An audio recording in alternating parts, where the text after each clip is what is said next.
ध्यान दीजिए, कल के क्लास में हम लोग क्या पढ़े थे? वेट स्टोन सेतु पढ़े थे। कल के क्लास में जब वेट स्टोन सेतु पढ़े थे तो एक फॉर्मूला आपका निकाले थे।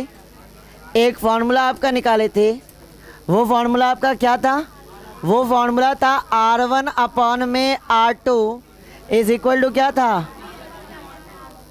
अगर ऐसा होता है तो परिपथ कैसी स्थिति में होती है? और संतुलन स्थिति में जब होती है तो R5 से बहने वाली धारा कितनी होती है? 0। मतलब अगर ऐसा सिचुएशन आएगा तो बीच वाले प्रतिरोध को हम लोग क्या कर सकते हैं? हटा सकते हैं। बीच वाले प्रतिरोध को क्या कर सकते हैं? हटा सकते हैं। तो अब करेंगे आज इसी पे क्या क्वेश्चन। चले, पहला क्वेश्चन लिखिएगा, ए और बी के बीच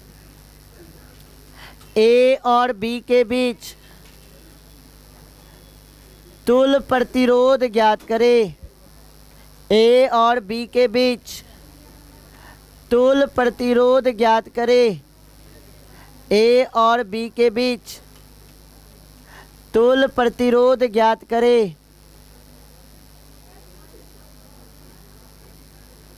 चलिए फिगर ड्रॉ कीजिए। ए और बी के बीच हमें क्या ज्ञात करना है? तुल्य प्रतिरोध। फिगर ड्रॉ कीजिए।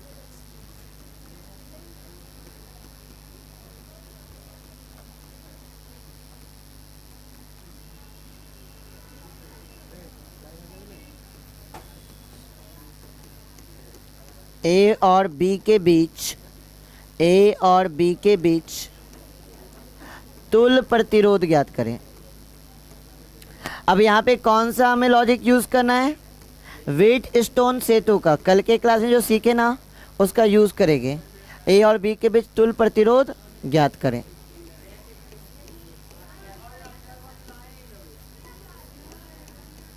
चलिए सोचिए, बना सकते हैं कोई?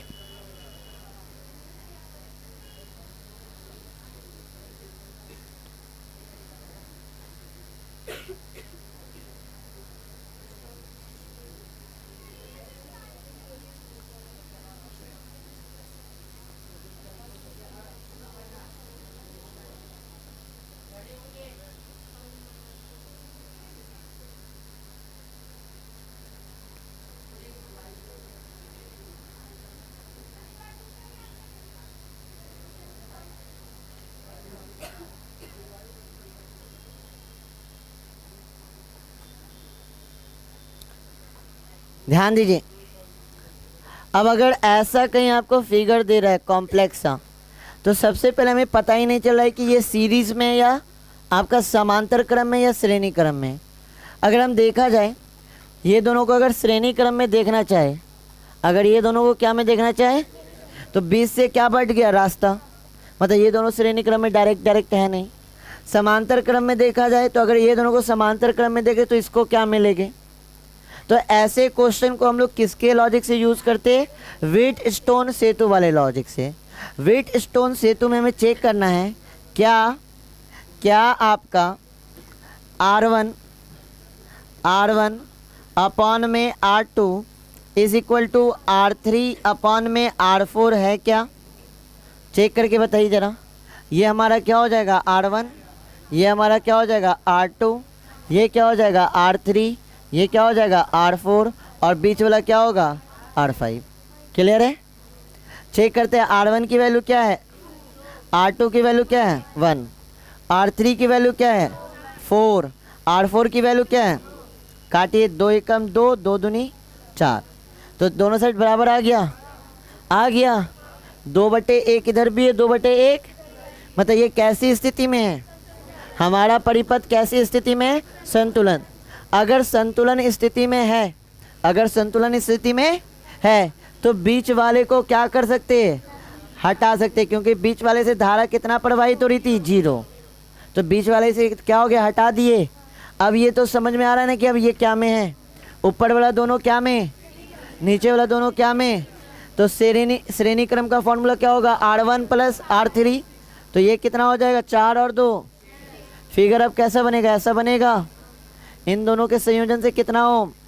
6 ओम। नीचे वाले का 2 और 1 3। अब ये किस क्रम में आ गया? समांतर क्रम में। अब इसका समांतर क्रम में आ गया है तो इसका तुल प्रतिरोध नहीं निकाल लीजिएगा। तुल प्रतिरोध कितना आ जाएगा? डायरेक्ट बनाइए, कितना आ जाएगा? हालांकि फॉर्मूला हमने पढ़ा है, क्या होता है?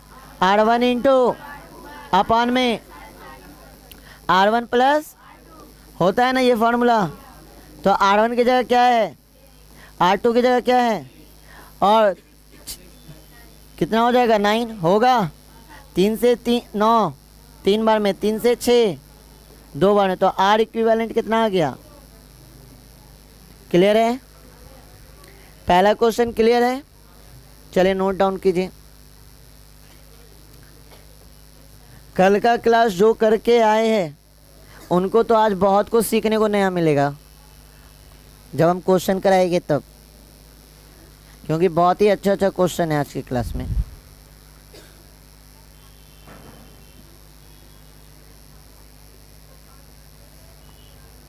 और ये सारा क्वेश्चन आपके व्हीटस्टोन सेतु के लॉजिक से बनेगा। और सीख भी जाइएगा व्हीटस्टोन सेतु का उपयोग कैसे किया जाता है।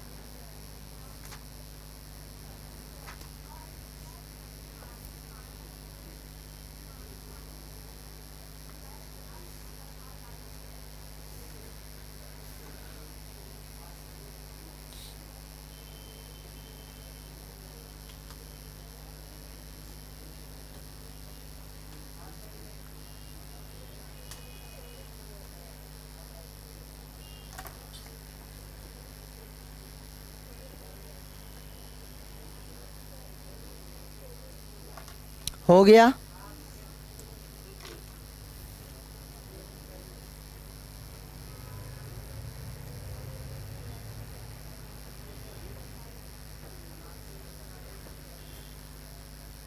चलें अगले क्वेश्चन की तरफ बढ़े। पहला क्वेश्चन सबका क्लियर है ना? हुआ सबका? उतर गया बोर्ड से? अब जो लोग इस बैच में नए जुड़े हैं उनके लिए तो कुछ कुछ दिन दिक्कत देगा सर, और जो कल नहीं आए उनके लिए तो आज और दिक्कत है। जो आज एकदम नए बैठे हैं उनके लिए थोड़ा थोड़ा दिक्कत होगा।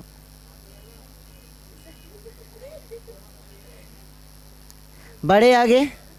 नहीं हुआ? जल्दी जल्दी हाथ चलाइए। चलिए इस क्वेश्चन को सॉल्व कौन करता है देखते हैं। लिख लीजिए वही चीज, ए और बी के मध्य तुल्य प्रतिरोध ज्ञात करें। ए और बी के मध्य तुल्य प्रतिरोध ज्ञात करें। ए और बी के मध्य तुल्य प्रतिरोध ज्ञात करें।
आवाज करने बोले हम।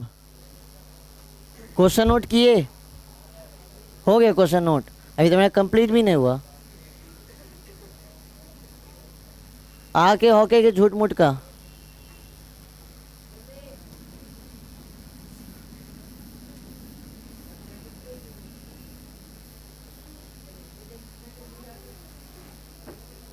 चलिए नोट डाउन कीजिए। ये हमारा क्वेश्चन है, हमें क्या बताना है? ए और बी के मध्य तुल्य प्रतिरोध। सोचिए जरा कैसे बनेगा। और ये बहुत ही अच्छा क्वेश्चन है, हटके क्वेश्चन है ये। और इसको अच्छे से सीखिएगा क्योंकि आगे का क्वेश्चन इसके हेल्प से आप बना सकते हैं।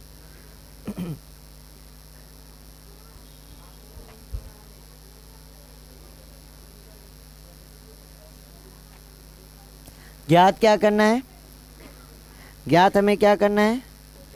ए और बी के मध्य, ए और बी के मध्य, बी के मध्य तुल्य प्रतिरोध, ए और बी के मध्य तुल्य प्रतिरोध।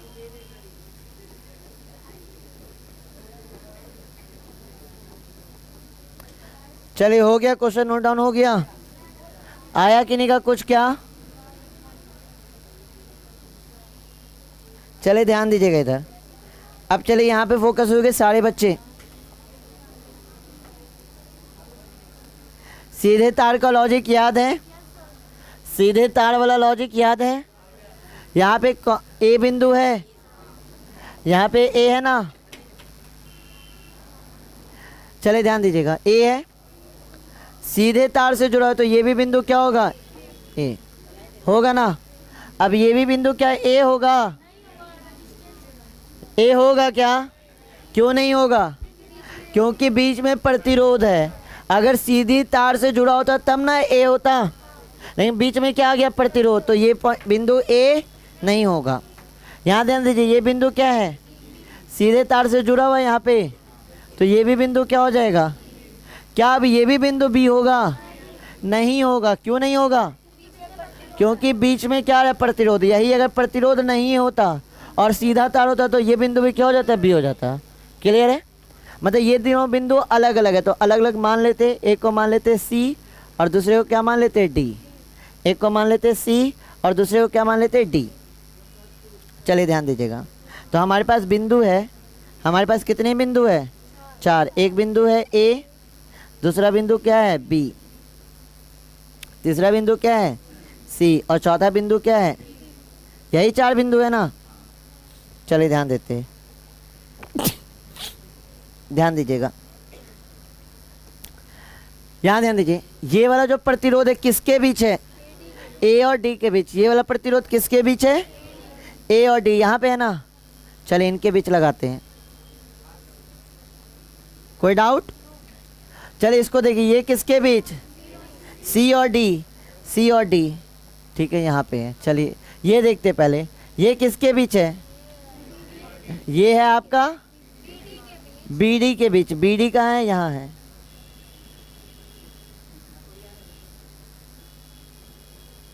ठीक है, और ये सी बी के बीच, सी बी के बीच, ठीक है। और ये किसके बीच है? ए सी के बीच। ये किसके बीच है? ये वाला है ना।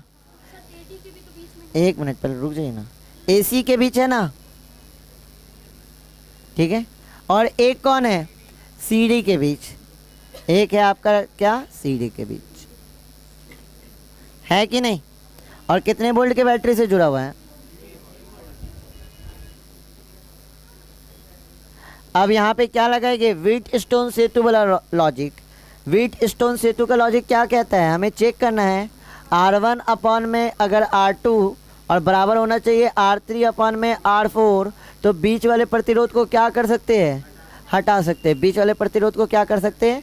हटा सकते हैं। अगर ये हो रहा है तब तो चेक करते हैं। ये क्या हो गया मेरा? R1, R1 की वैल्यू कितनी है? R, अपॉन में क्या है? R2, R2 की वैल्यू क्या है? R, is equal to R3, R3 की वैल्यू क्या है? R, अपॉन में R4, R4 की वैल्यू भी क्या है? R, है ना। कैंसिल हो के 1, कैंसिल हो के 1, 1 इज इक्वल टू क्या हो गया? 1। अब ये हमें पता चल गया कि ये इक्वल है, मतलब ये व्हीट स्टोन सेतु में संतुलित परिपथ है। और संतुलित परिपथ है तो बीच वाले को क्या कर सकते हैं? बीच वाले को हटा सकते हैं। अब तो ये बन जाएगा, ऊपर वाला दोनों क्या में है? श्रेणी क्रम में, और नीचे वाला दोनों क्या में है? श्रेणी क्रम में। तो अब ऐसा परिपथ बनेगा, ऊपर वाला ध्यान दीजिए, श्रेणी क्रम में तो R प्लस R 2R। श्रेणी क्रम में क्या होता है? R1 प्लस R2, तो R प्लस R कितना हो जाएगा? 2R। नीचे भी चेक कीजिए, ये दोनों क्या में हैं? तो R plus R 2R। R plus R क्या हो गया 2r। किसके बीच निकालना हमें, ए और बी के बीच। अब ये दोनों कैसे क्रम में, समांतर क्रम में। ये कैसे क्रम में, समांतर क्रम में। चले समांतर क्रम में तो क्या हो जाएगा, आर इक्विवेलेंट 2r/2 होता है। सेम सेम होता है तो क्या होता है, r/n। r की वैल्यू किसके बराबर, 2r। एन के गो है 1 और 1 2 गो, तो 2 से डिवाइड कितना आ जाएगा, r। आया समझ में।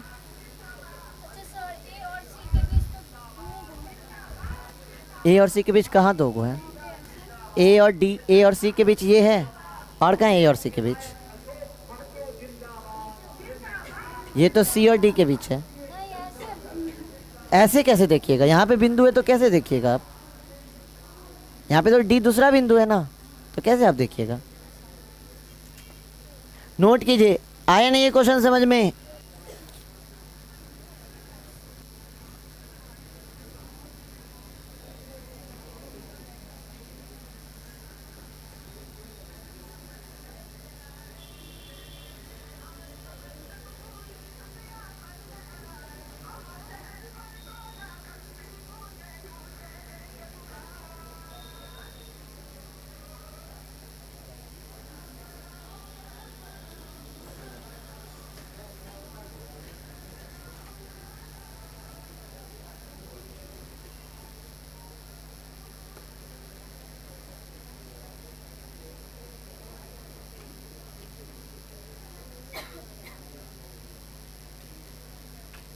किन्हीं को डाउट है तो पूछ लीजिए, तभी आगे बढ़ेंगे, क्योंकि इसके बाद का क्वेश्चन खुद से एक एक बच्चे को सॉल्व करना है।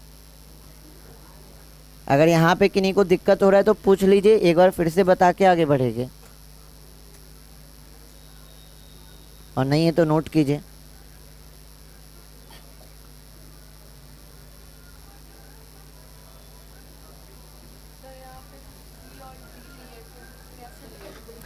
सी और डी के बीच एक प्रतिरोध है ना, तो लगाएगा, दिए थे ना। नहीं संतुलन होगा तो क्या करेगा, इसको हटा देगा ना बीच वाले को।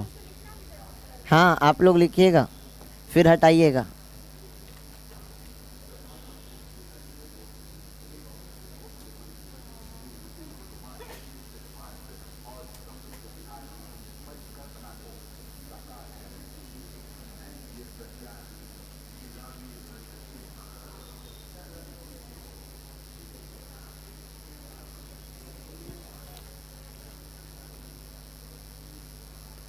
जल्दी जल्दी हाथ चलाइए।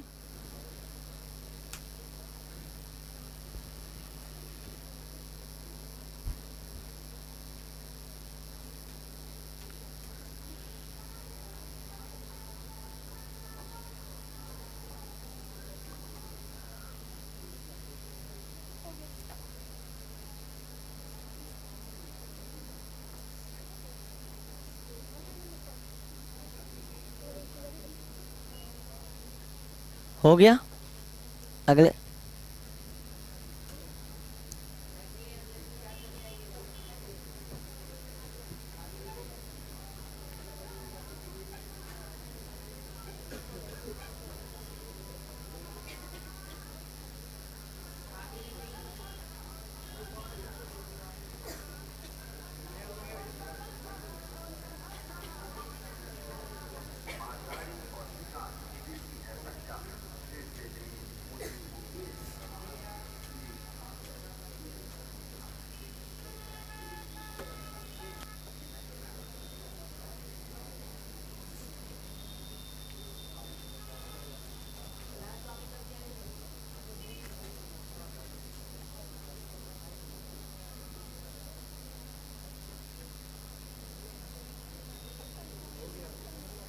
हो गया। चलिए अगले क्वेश्चन की तरफ ध्यान दीजिए।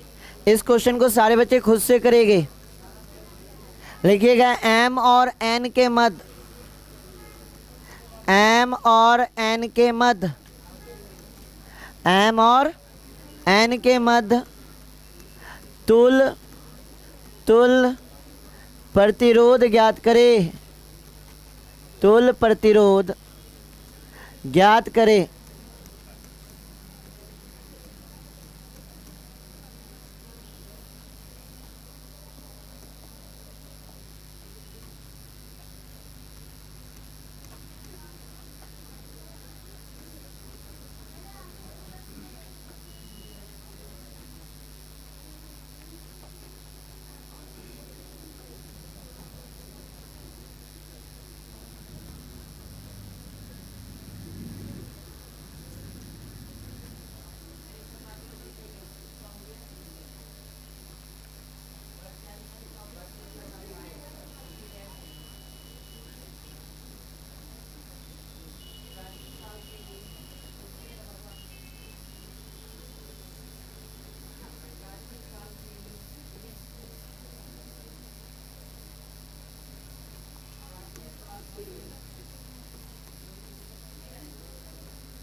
चलिए बनाइए।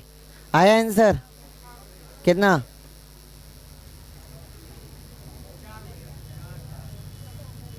हो गया।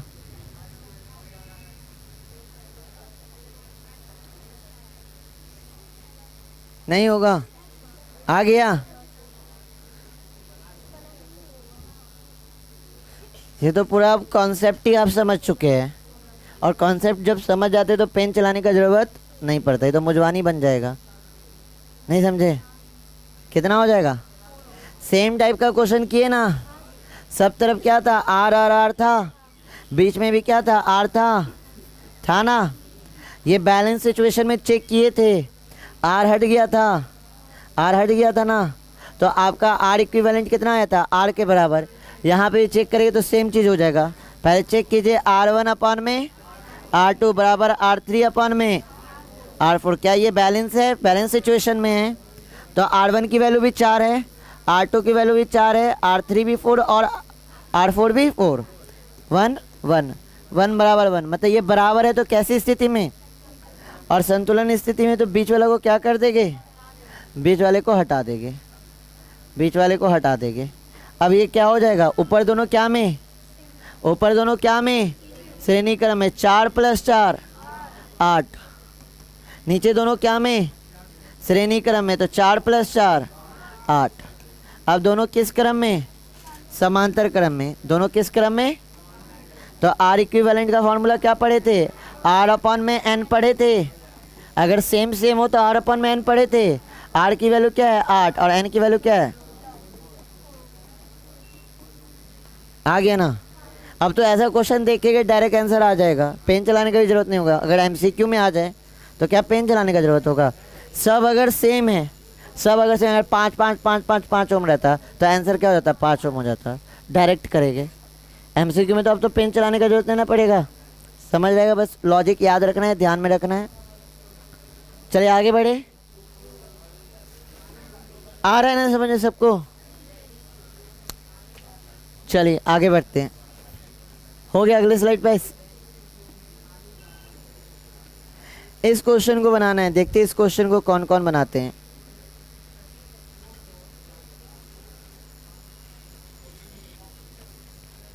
आए अगले स्लाइड पे? हो गया? चलिए इस क्वेश्चन को देखते हैं कौन कौन बनाते हैं।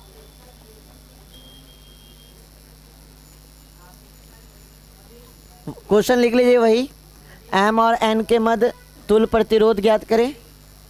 एम और एन के मध्य तुल्य प्रतिरोध ज्ञात करें। एम और एन के मध्य तुल्य प्रतिरोध ज्ञात करें।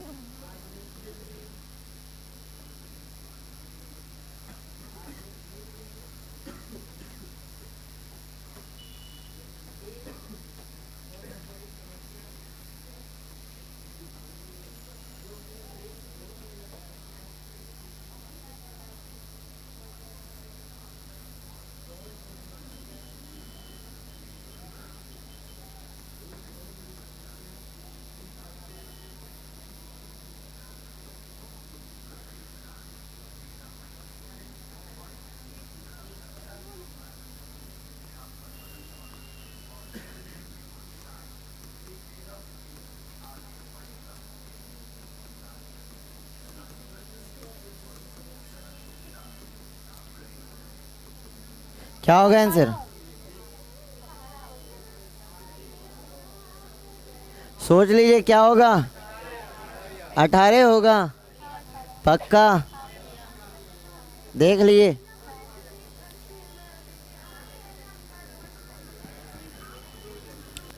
इस पूरे का वैल्यू क्या होगा? ये तो पता है ना सबको। इस पूरे का वैल्यू क्या हो जाएगा? 6। अब आपका परिपथ ऐसा कुछ बनेगा। ये क्या हो गया? एम, ये हो गया एन। ये इसकी वैल्यू हमने देख ली, इसकी वैल्यू हमको पता है। इसकी वैल्यू कितनी होगी? 6 ओम। ये भी क्या है? 6 ओम। ये भी क्या है? ये कैसे क्रम में आ गया?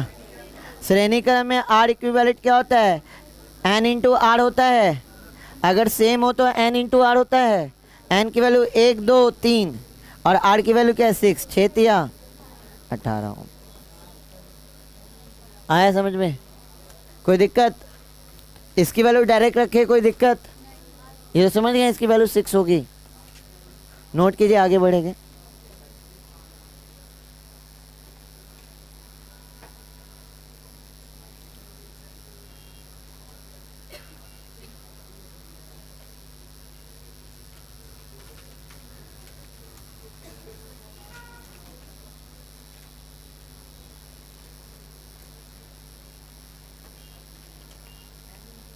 आगे बढ़े।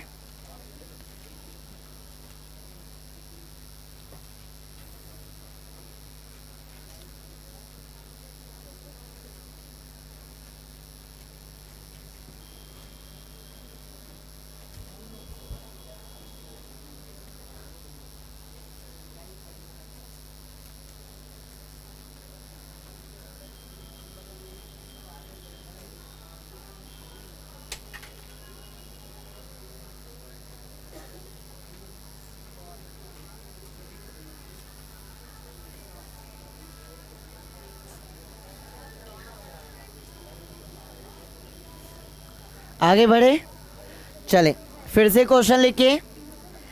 m और n के मध्य, m और n के मध्य, m और n के मध्य तुल्य प्रतिरोध ज्ञात करें। m और n के मध्य तुल्य प्रतिरोध ज्ञात करें।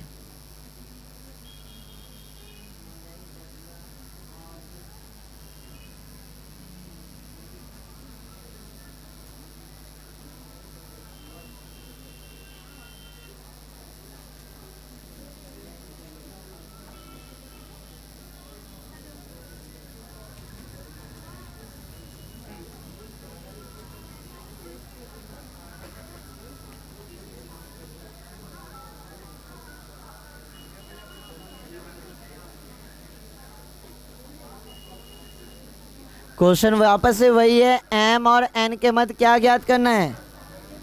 m और n के मध्य क्या करना है? तुल्य प्रतिरोध।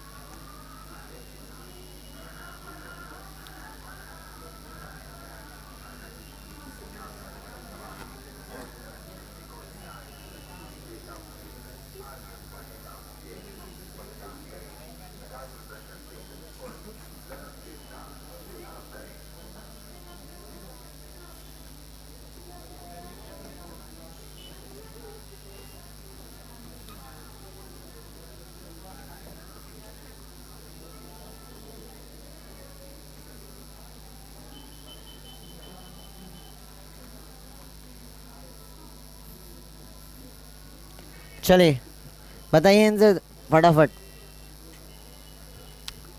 m और n के मध्य आपको क्या ज्ञात करना है? तुल्य प्रतिरोध। आया कि नहीं कहा?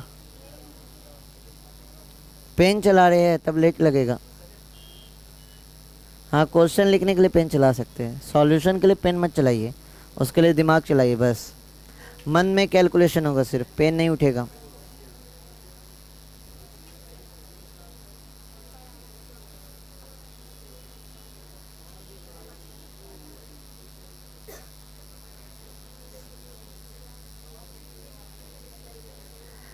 कैलकुलेशन के लिए पेन नहीं चलना चाहिए, सिर्फ क्वेश्चन के लिए पेन उठाइए, कैलकुलेशन माइंड में होगा।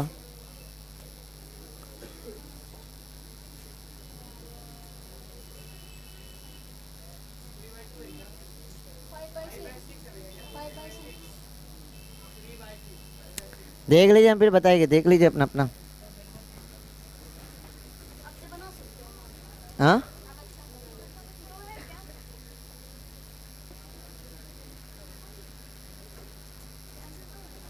चेक करेंगे। सबसे पहले ध्यान दीजिए, पहले चेक कीजिए कि बैलेंस में है कि नहीं। तो 12/6 तो कितना हो जाएगा? 2, और 6/3 इधर भी क्या हो जाएगा? 2। बैलेंस सिचुएशन पे है। अगर बैलेंस सिचुएशन में तो बीच वाले को क्या करेंगे? हटाएंगे, हटा देंगे। अब ये दोनों देखिए, ध्यान दीजिए, ये दोनों जुड़ के एक हो जाएगा, श्रेणी क्रम में है। 12 और 6 क्या हो जाएगा 18, ये दोनों जुड़ के एक हो जाएगा ना, कितना हो जाएगा 12 और 6 18 हो गया, और नीचे क्या हो जाएगा 6 3 9, 6 3 क्या हो जाएगा। अब ये किस क्रम में आ गया, ये चारों के चारों किस क्रम में आ गया, समांतर क्रम में आ गया, चारों नहीं आया। अब समांतर क्रम का फॉर्मूला नहीं लगा दीजिएगा, क्या होगा 1/r इक्विवेलेंट बराबर 1/r1 plus 1/r2 plus 1/r3 plus LCM लेने आता है, ले सकते हैं, कितना हो जाएगा 18, 6 के टेबल में, 18 के टेबल में, 9 के टेबल में,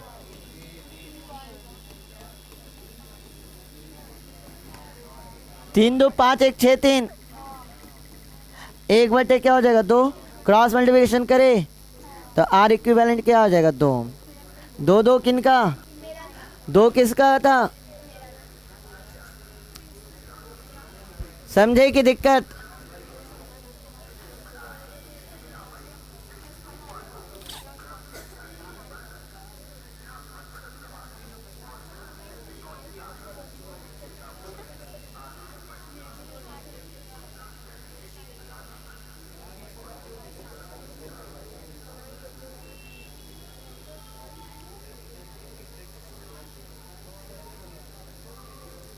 सीख गए ना, वेट स्टोन ब्रिज पे सीख गए ना।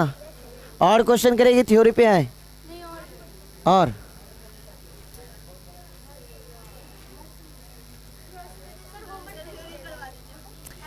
एक क्वेश्चन और जो बनाएगा उसके लिए, एक क्वेश्चन जो बनाएगा उसके लिए पेन बोर्ड पर आके, बोर्ड पे आकर जो भी इस क्वेश्चन को बनाएगा उसके लिए पेन।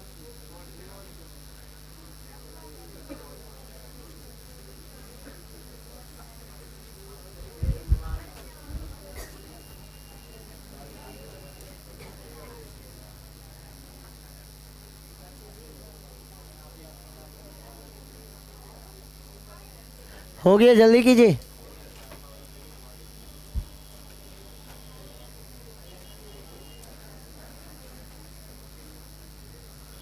हो गया, अगले स्लाइड पे आए।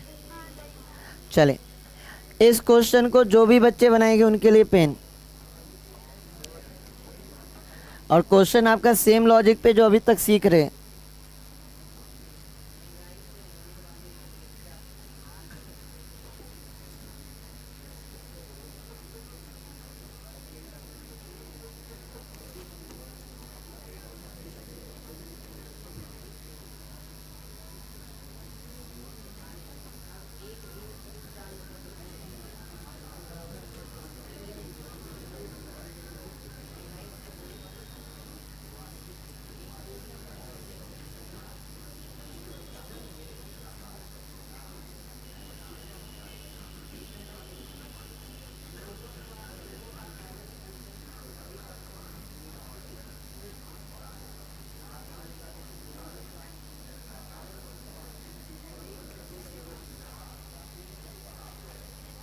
क्वेश्चन वही है, एम और एन के मध्य तुल्य प्रतिरोध ज्ञात करें। एम और एन के मध्य तुल्य प्रतिरोध ज्ञात करें।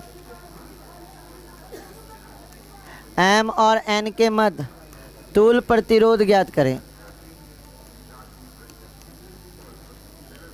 एम और एन के मध्य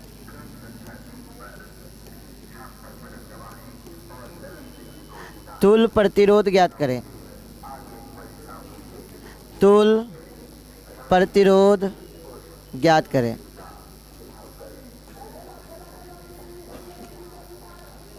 चले, कौन आएगा बोर्ड पे।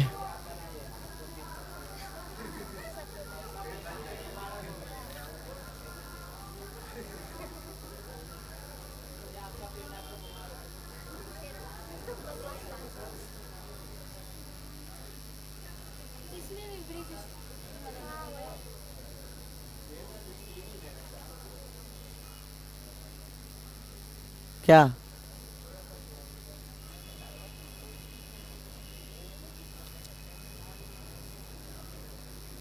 है कोई बना सकते हैं? बना सकते हैं बोर्ड पे?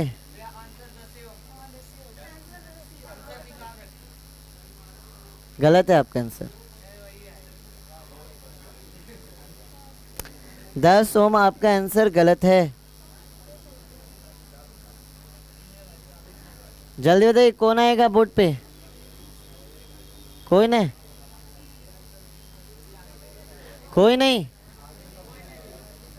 चलिए जब कोई नहीं तो हम हैं। यहाँ ध्यान दीजिए, ये बिंदु क्या है? एम है।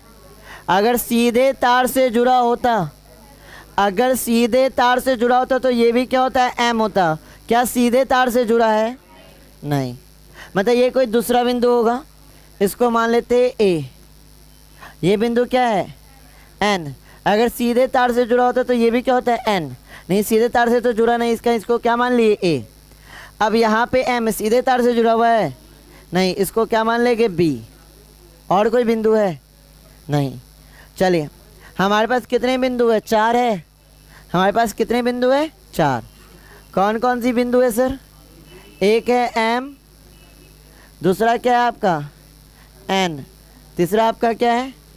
ए, और चौथा क्या है हमारा? बी। यही है ना? यही 4 बिंदु है ना? चेक कीजिएगा। एम और बी के बीच कितना प्रतिरोध है? 1 है। एम और बी के बीच, एम और बी के बीच यहाँ है ना, इनके बीच 1 लगाएंगे। लगा सकते हैं? एम और बी के बीच 1 लगा दिए। ठीक है, कितने ओम का? 10 ओम का। चलिए, इसका यूज़ हो गया। और चेक करते हैं, एम और ए के बीच भी है ना? चेक कीजिए, एम यहाँ है, ए यहाँ है, इसके बीच भी 1 है। ये भी हो गया। चेक कीजिएगा, एन और ए के बीच भी है, एन और ए के बीच भी है, एन और ए यहाँ पे इनके बीच, इसका भी यूज़ कर लिए। अब ए और बी के बीच, ए और बी के बीच भी है। अच्छा, एन और बी के बीच भी है, एन और बी के बीच है। पहले इसी का यूज़ करते हैं, एन और बी के बीच। अब एक किसके बीच है? ए और बी के बीच भी है ना? ए और बी के बीच भी। और वो किसके बीच है? एम और एन के बीच, एम और एन के बीच, एम और एन के बीच है ना? हो गया। सारे प्रतिरोध को अरेंज कर लिए। अब हमें पता है कि इस पूरे की वैल्यू क्या होगी? इस पूरे की वैल्यू क्या होगी? 10 होगी। इस पूरे की वैल्यू क्या होगी? 10। और पहले से नीचे में कितना है? 10। अब ये दोनों किस क्रम में? समांतर क्रम में। तो आर इक्विवेलेंट क्या हो जाएगा? 10/2 हो जाएगा। कितना हो जाएगा? तो सही आंसर क्या होगा? 5। सही आंसर क्या होगा? 5। आया समझ में? अब भी कोई दिक्कत?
हो गया। अब टॉपिक पढ़ेंगे, ठीक है। इतना टाइप का क्वेश्चन क्लियर है। अब तो क्लियर है। अभी और करेंगे, जब किरचॉफ्स लॉ पढ़ेंगे ना तो वहाँ पे भी इस टाइप का क्वेश्चन करेंगे, क्योंकि किरचॉफ्स लॉ से भी तो व्हीटस्टोन को प्रूव करना है, तो वहाँ पे क्वेश्चन करेंगे। आगे बढ़े, टॉपिक बनाइएगा। आज का टॉपिक बनाइए विद्युत ऊर्जा। टॉपिक बनाइए विद्युत ऊर्जा।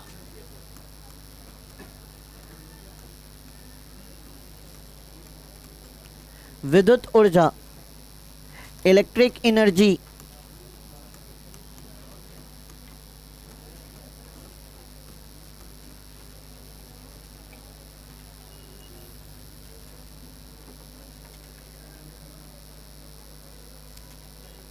बना दिए टॉपिक, ध्यान दीजिएगा। किसी भी परिपथ में कंटिन्यू धारा बहने के लिए, अगर एक परिपथ है और उस परिपथ में अगर धारा कंटिन्यू आपका क्या कर रहा है, बह रहा है, तो उस धारा को बहने के लिए उस परिपथ में हमें क्या करना पड़ता है, कार्य करना पड़ता है। कंटिन्यू हमारा धारा बहते रहे परिपथ में, तो उसके लिए हमें क्या करना पड़ता है, कार्य। अच्छा, ये कार्य कौन करा रहा है, परिपथ में धारा बह रहा है, तो ये कार्य कौन कराएगा, ये कार्य कराएगा बैटरी। ये कार्य कौन कराएगा, बैटरी। तो बैटरी क्या कर रहा है, परिपथ में कंटिन्यू धारा बहाने का कार्य कर रहा है, और ये जो कार्य हो रहा है इसी कार्य को हम लोग क्या कहते हैं, विद्युत ऊर्जा। क्योंकि हम लोग पढ़े ना कि कार्य बराबर क्या होता है, ऊर्जा। कार्य बराबर क्या होता है, ऊर्जा। तो बैटरी क्या कर रहा है, परिपथ में धारा को बना के रखा है, धारा मेंटेन रहे, कंटिन्यू आपका फ्लो करते रहे, इसके लिए क्या कर रहा है, बैटरी मेंटेन करके रखा है। कुछ कार्य करना पड़ रहा है बैटरी को, और ये कार्य हमें किस रूप में दिखेगा, ऊर्जा। और ये ऊर्जा हम फील कैसे करेंगे, ये ऊर्जा हमें फील होगा किस रूप में, ऊष्मा के रूप में। जैसे परिपथ में थोड़े टाइम तक धारा बहता है तो वो परिपथ क्या होता है, गर्म हो जाता है। अब उस परिपथ को अगर आप टच कीजिएगा तो वो आपको क्या लगता है, गर्म लगता है। तो हमें ये जो ऊर्जा फील होता है वो किस रूप में मिलता है, ऊष्मा। अगर हम एक बल्ब को 10 मिनट तक जला के रखें और फिर बल्ब को जाकर टच कीजिए, वो बल्ब आपका क्या हो जाता है, गर्म हो जाता है। तो वहाँ पे क्या हो रहा है, ऊर्जा उत्पन्न हो रहा है, और ये ऊर्जा हमें कैसे दिखेगा, ऊष्मा के रूप में दिखेगा। याद है। अच्छा, क्लास 10th में एक टॉपिक भी पढ़े थे, heating effect of electric current, विद्युत धारा का ऊष्मीय प्रभाव।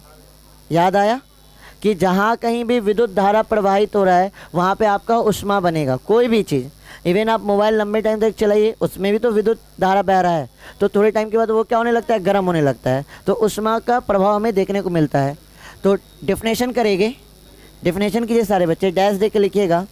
किसी चालक में, लिखिए, किसी चालक में धारा प्रवाहित करने पर, किसी चालक में धारा प्रवाहित करने पर,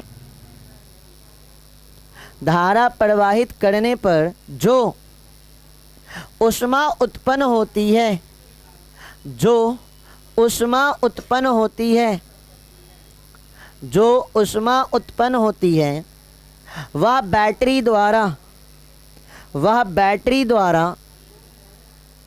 बैटरी द्वारा दी जाती है, वह बैटरी द्वारा दी जाती है। जब किसी चालक के, जब किसी चालक के, चालक के सिरों को, सिरों के बीच कीजिएगा, चालक के सिरों के बीच विभवांतर लगाया जाता है, सिरों के बीच विभवांतर लगाया जाता है, तो विद्युत धारा, विद्युत धारा को, विद्युत धारा को चालक में, विद्युत धारा को चालक में ऊष्मा के रूप में,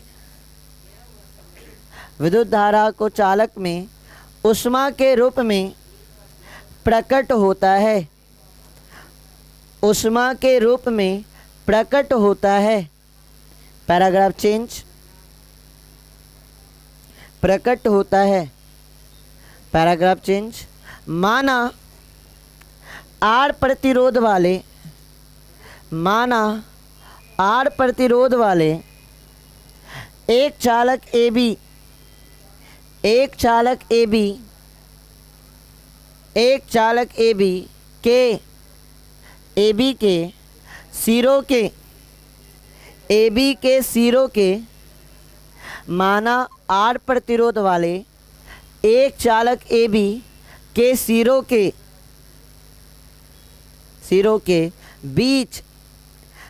के बीच भी वोल्ट का विभवांतर लगाने से चालक में I एम्पियर की धारा प्रवाहित होती है। I एम्पियर की धारा प्रवाहित होती है।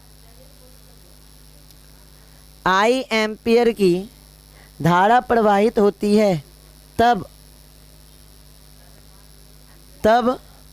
T सेकंड में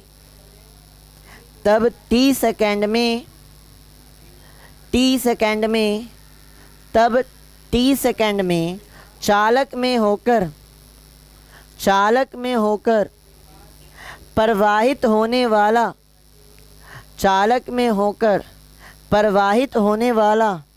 आवेश, ध्यान दीजिएगा, हमारे पास एक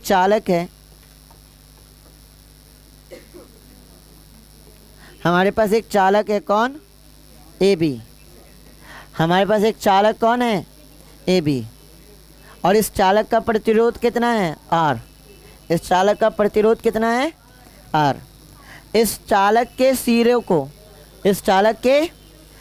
को एक V वोल्ट के बैटरी से क्या करते? कनेक्ट। चालक के सिरों को एक V वोल्ट के बैटरी से क्या करते? कनेक्ट। जैसे V वोल्ट के बैटरी से कनेक्ट करते हैं, इसमें क्या प्रवाहित होगी? धारा I। धारा कितना प्रवाहित हो रही है? I। अगर धारा इस दिशा में प्रवाहित हो रही है तो जरा सोच के बताइए आवेश की दिशा क्या होगी? आवेश किस दिशा में बहेगी? अपोजिट। धारा के विपरीत दिशा में कौन बहता है? आवेश। धारा के विपरीत दिशा में कौन बहता है? आवेश। कितना आवेश बह रहा है? Q। मान लेते हैं T समय में, माना कितने समय में? T समय में कितना आवेश बह रहा है? Q। तो हमने फॉर्मूला पढ़ा है कि I इज इक्वल टू होता है Q अपॉन में T। पढ़े थे ना पहला formula? I is equal to क्या होता है? Q अपॉन में T। तो यहाँ से आवेश का मान ज्ञात कर सकते हैं। आवेश Q बराबर क्या हो जाएगा? IT। आवेश Q बराबर क्या हो जाएगा? IT। इसमें कोई डाउट? इसको मान लेते हैं क्वेश्चन फर्स्ट। इतना नोट कीजिए, फिगर और वो नोट कीजिए, ये फिगर और वो। हाँ, क्या वो नहीं बन रहा है? वो पूरा टूट गया है क्या? अच्छा, बेंच एक्सचेंज कर देंगे। आज और मैनेज कीजिए, बेंच हटा देंगे, थोड़ा मैनेज कीजिए।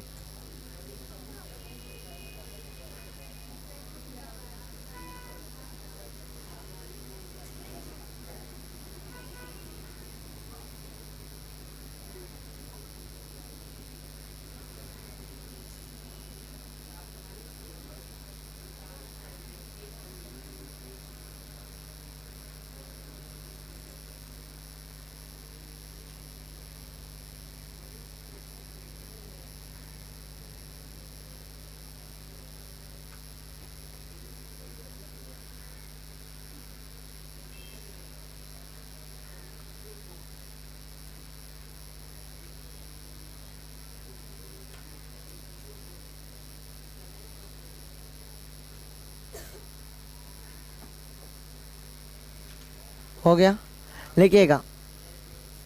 हुआ यहाँ तक सारे का? अब लिखिएगा नीचे,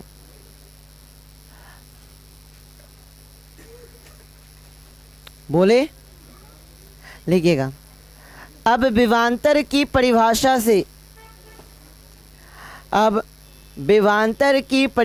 से विभवांतर की परिभाषा से Q आवेश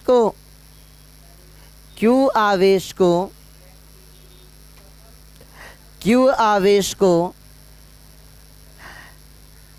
चालक के एक सिरे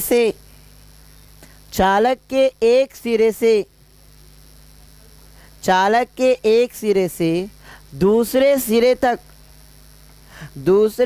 तक ले जाने में किया गया कार्य, एक सिरे से दूसरे सिरे तक ले जाने में किया गया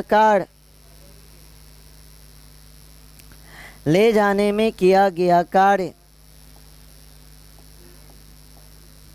अब यहाँ ध्यान दीजिएगा, हम लोग को पता है कि किसी एक बिंदु से आवेश को किसी दूसरे बिंदु तक ले जाने में हमें कार्य करना पड़ता है, और वो कार्य किसके बराबर था?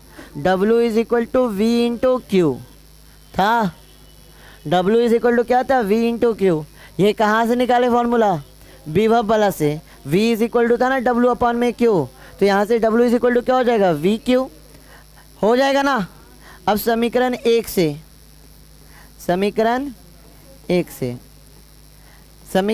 से हम लोग Q का मान रख सकते हैं।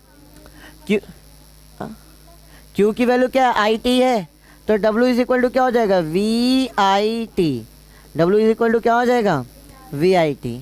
ये क्या निकला? कार्य। नोट कीजिए।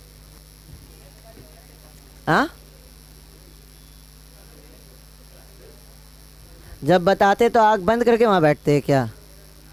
एकदम गवारे है। जब बता रहे तब कहाँ ध्यान रहता है? यही 3 लाइन लिखे तो यही 3 लाइन लिखिएगा ना, कि ऊपर से लिखिएगा? सब नमूना मेरे पास ही है। हो गया। अब आगे लिखिएगा इसके नीचे, यही कार्य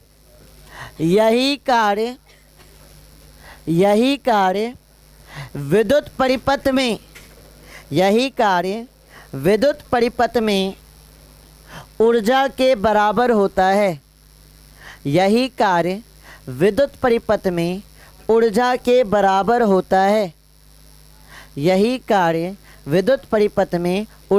बराबर होता है। अब हम लोग जानते हैं कि कार्य बराबर क्या होता है? ऊर्जा। तो जो भी कार्य आया है, कितना आया है? VIT। कितना कार्य आया है? VIT। यही कार्य हमें किस रूप में दिखेगा? ऊर्जा के रूप में। तो E इज इक्वल टू क्या आ जाएगा? VIT। ऊर्जा बराबर E इज इक्वल टू क्या हो जाएगा? VIT। नोट कीजिए।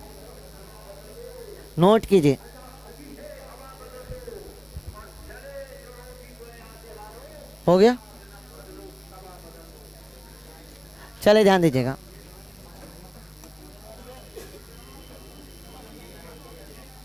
कितना ऊर्जा निकला?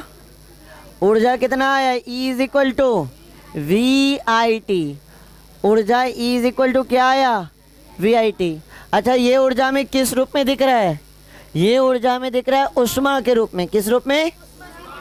अब ओम्स लॉ पढ़े थे, V इज इक्वल टू क्या पढ़े थे? I into R. V is equal to पढ़े थे I इंटू आर। तो जहाँ पर V है वहाँ पे रख सकते हैं I इंटू आर, इंटू क्या हो जाएगा? IT, इंटू क्या हो जाएगा? IT। तो E इज इक्वल टू क्या हो जाएगा? I square RT। E is equal to क्या हो जाएगा? अब ये जो I स्क्वायर RT है, ये क्या है? ऊर्जा। और ये ऊर्जा हमें किस रूप में दिख रहा है? ऊष्मा के रूप में, हीट के रूप में। तो इसके बराबर क्या लिखेंगे? H इज इक्वल टू क्या हो जाएगा? I स्क्वायर RT हो जाएगा। अब ध्यान दीजिएगा, V इज इक्वल टू होता है IR, तो I इज इक्वल टू क्या हो जाएगा? V अपॉन में R होगा। I इज इक्वल टू होगा V अपॉन में R। अभी हमने क्या निकाला? E is equal to I square RT निकाले। जहाँ पे I है वहाँ पे I की वैल्यू रखे। I की वैल्यू क्या रख सकते हैं? V अपॉन में R। इस पूरे का क्या हो जाएगा? तो क्या हो जाएगा? E is equal to V square upon में R स्क्वायर इंटू RT। एक R से एक R खत्म, तो E इज इक्वल टू क्या हो जाएगा? V स्क्वायर T अपॉन में R। तो ऊर्जा का एक फार्मूला ये भी हो जाएगा। तो कितना फार्मूला हो गया, 2 3, E is equal to V I T, फिर आपका आई स्क्वायर आर टी, और फिर क्या है वी स्क्वायर टी अपॉन में आर। नोट कीजिए।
आया,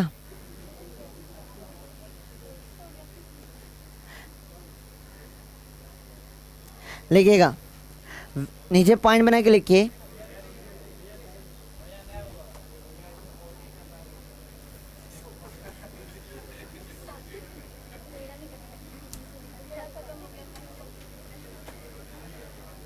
ठीक है, तो विद्युत ऊर्जा का फॉर्मूला याद रहेगा। अब कोई भी फॉर्मूला यूज़ हो सकता है अकॉर्डिंग टू आपका डाटा, क्वेश्चन में कौन कौन सा डाटा दिया है उसके अकॉर्डिंग हम लोग विद्युत ऊर्जा का फॉर्मूला क्या कर सकते हैं, यूज़ कर सकते हैं। तो आज के लिए इतना ही रहने देते, कल बढ़ेंगे आगे।